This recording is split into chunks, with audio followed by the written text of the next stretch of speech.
Good morning, good afternoon, or good night. Welcome to another edition of our Dailyish Devotionals. I am Pastor Brian, and thank you for joining me again. We'll continue our journey through What If Jesus Was Serious? We're taking a look at the Sermon on the Mount and kind of taking a humorous yet a challenging look at what if Jesus meant what he said when he gave that famous speech. We're going to continue our journey through Yellowstone here, and this is a picture of the Grand Prismatic Spring, which is just a wonder of God's creation, some of that beauty and personal touches that I like to believe God put into creation. Quite a neat thing. You don't quite get this view from the boardwalk there walking, but it's still neat to see. And of course, we got the concessions instead of confessions there. And if you're nervous about the Bible puns, I found a new source for them. So we have Bible puns for quite a long time. I know that's your great relief. Today's lesson is kind of a bummer. Kind of challenging.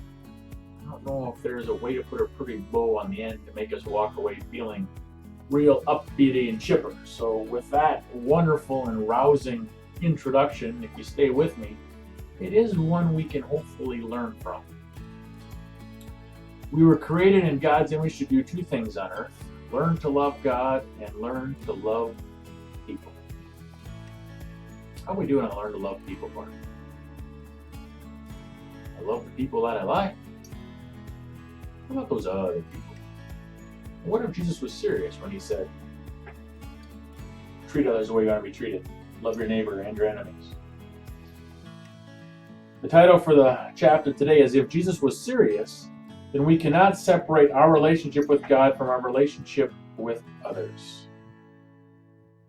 The way we show our love for God is by how we treat those created in His image.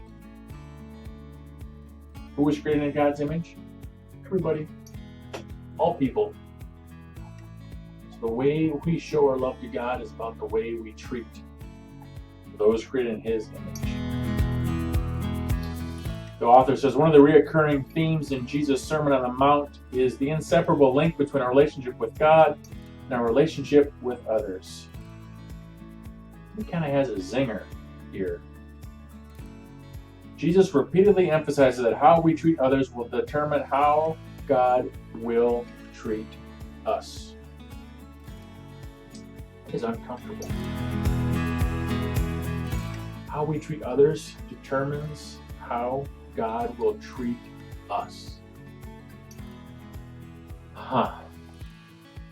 We like to talk about unconditional love, grace, forgiveness, eternal patience when we think about how God deals with us. What about if we use those terms in how we deal with others? Right? That person that owes us money, or that annoying neighbor that keeps blowing grass clippings on our lawn, or no coworker that just continually gets on our nerves because they don't do it like we do it at work, or they're skating by, not working hard enough, or whatever. The person, the situation. Do we apply that same kind of unconditional love and grace and forgiveness? Now, I know. We're not God. We don't have unconditional and eternal patience, and unconditional love is hard for us. It may be impossible in perfect love, obviously. But God is challenging us to do better, I think. There's the Bible verse about judge others, lest you be judged in the same fashion. Right? Treat others the way you want to be treated. Love others. Love your enemies. What if the way we treat others affects the way God treats us? Yikes is all I have to say there. Blessed are the merciful, for they shall receive mercy. Later on, Jesus makes it clear that forgiveness and mercy come with a catch. We must also forgive others, show others mercy. This isn't unique to the Sermon on the Mount. It's all over the Old Testament and the New Testament too. We desperately want to believe that we can stand blameless before God and utterly despise, mistreat, and condemn those created in His image.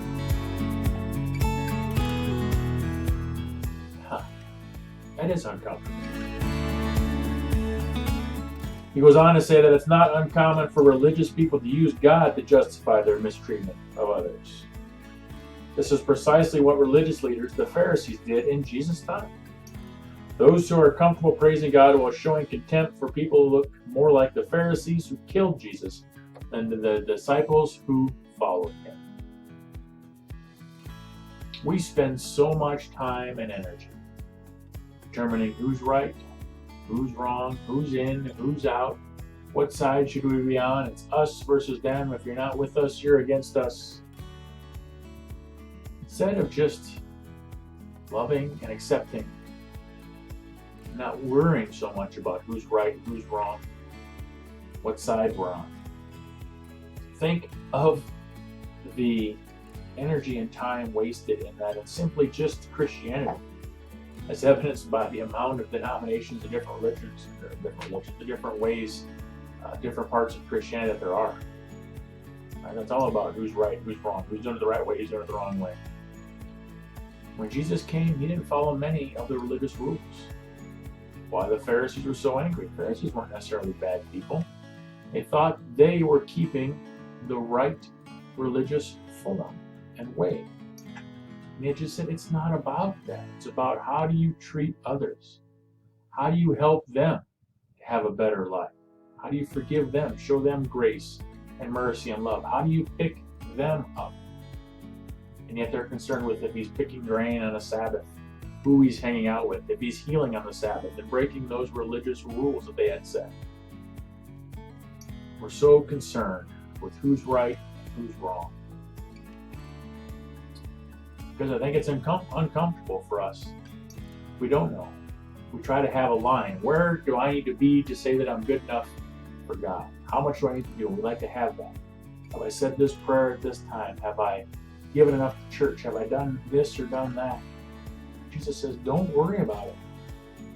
Follow me and my example. His example simply was love others, do good for others, and don't worry about much else. Now, I know that's a lot of pie in the sky and great thinking. We can't just go around helping others and not worrying about ourselves. But we certainly can do a better job, can't we, of loving others? If we're created to do two things, love God and learn to love other people, we need to do a better job of that, learning to love other people, especially those we don't agree with. We can always learn how to do more, how to be better, how to treat others better. It's not a sign of strength to have of never having learned anything or having your opinions change over time. It's okay to learn something and have your opinion change. It's not weakness, it's wisdom. We all should be learning as we grow. None of us are fully formed yet. So maybe that is a challenge. No, it's not a maybe. That is a challenge. Ask yourself two questions. What sacrifices has your relationship with Jesus caused you to make in your life? Then what if the way you treat others determines how God treats you? What if Jesus was serious? We are supposed to love our enemies. Love doesn't mean simply tolerate, leave alone. Love means work so they can have a better life too, which will require sacrifice, which we're usually good with doing the whole love thing and helping others until it actually requires that sacrifice from us. Then it's, wait a minute, that's too much. No happy ending to this one. Those are just a couple of challenges to think about. What have you sacrificed for your relationship with Christ? And what if the way you treat others causes or determines how God treats you?